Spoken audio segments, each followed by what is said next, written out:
खुलुमनाय जासिबाय जोङो 14 नं चिरांदुवार समष्टि हिसाबै जोङो मैयाहाय जायफ्रा गोरिब सुबुंफोर जि दानानै जाग्रा जायफोर सुबुंफोर दा बिथांमोननो जोङो मैयाहाय जोङो मोनब्रै बिसिडिसि जेरै आसाबारि रुनिकाटा थाइखाजुरा खुंग्रिं बै बिसिडिसिफ्राव जोङो बेबायदि खुन्दुं राननायनि जे बेबस्था बेखौ जों मैया खालामखांबाय दिनैहाय नैथि साननि थाखाय दिनै जोङो मोनबा बिसिडिसि जेरै हाथिसार देवस्रि सान्तिपुर थुक्राझार आरो बेंटल सेरफां बे मोनबा बिसिडिसियाव दिनैहाय जोङो जोंनि जे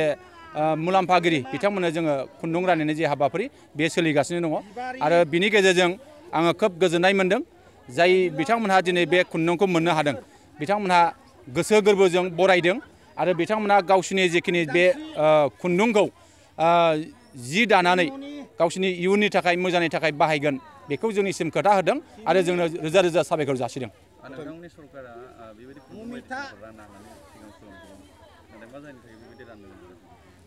मोनसे समाव जोङो सानदोंमोन बियो थारैनो नंगौ नाथाय रायजो राजाफोरनि लुबैनाय रायजो राजाफोरनि खावलायनाय लेखा दिनै जोङो जोंनि सरकाराबो बे रायजो राजानि गांनाय उखैनायखौ सुफुंनांगौनि थाखाय लुबैनायखौ फोगोमनांगौनि थाखाय दिनै जोंनि सरकाराबो बेखिनि हाबाफारिखौ निसय लानांगौनि गोनांथि फैदों आरो जोङो बेबादिनो निसय रायजो राजाफोरनि हास्थायनाय रायजो राजाफोरनि लुबैनाय बादिनो जों बेबायदि खामानिखौ मावलांबाय थानो जों नाजागोन। आंनिफ्राय गुरैयै खावलायनाय मुलाम्फागिरि बिथांमोननिसिम जाय बिथांमोनहा जोंनि सरकारनि गेजेरजों बा जोंनि दोलोनि गेजेरजों जायफोरा दिनै बेबायदि खुन्दुं मोननो हाबाय बै खुन्दुं मोनगिरि बिथांमोनहा जाहाथे लांनानै खुनु बाजाराव फानहैया सोरनोबा फाननाय बेखिनिखौ खालामा बे खुन्दुंखौ मोननानै जाहाथे गावनो दानानै लायो आरो जोंनि जेखिनि हाबा हारिमु दानाय लुनायनि जे हारिमु बेखौ फोगोमनाय फुवारनाय फेजौनायाव निसय गाव गावनि दायित्वखौ बिबान लागोन आरो बेखौ मावफुंगोन होननानै आं मिजिं खालामो।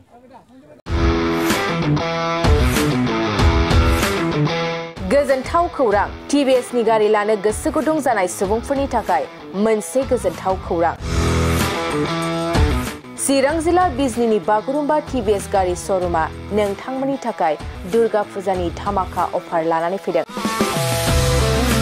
बाइक आरो स्कुटि गारि सालायनो मोजां मोनग्रा रायजो राजाफोरनि थाखाय बागुरुम्बा टिभिएस गारि श'रुमा धामाका अफार होना नोंथांमोननि गेजेराव मोनसे मोजां खाबु होगासिनो दं।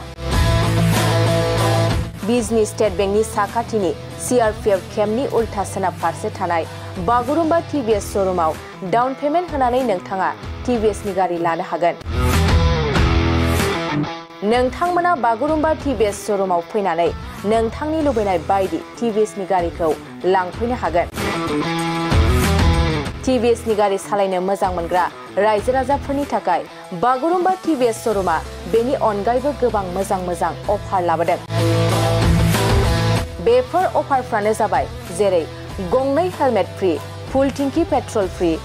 एसवेर गिफ्ट आरो टिभिएस कम्पानिनि गासैबो मडेलनि एक्सचेन्जनि खाबुआ एभेलेबल जागोन। आरोबाव गुबुन मोनसे मोजां खाबुआ जादों फाइनान्स लागिरिफ्रा डाउन पेमेन्ट होनानै खम बेसेनाव टिभिएस कम्पानिनि गारिखौ लानो हागोन। लोगोसे आबुङै मिन्थिनो आरो बुकिं खालामनो थाखाय 7002132259 एबा 8638131734 जानबुं नम्बराव कल खालामना खौरां लानो हागोन।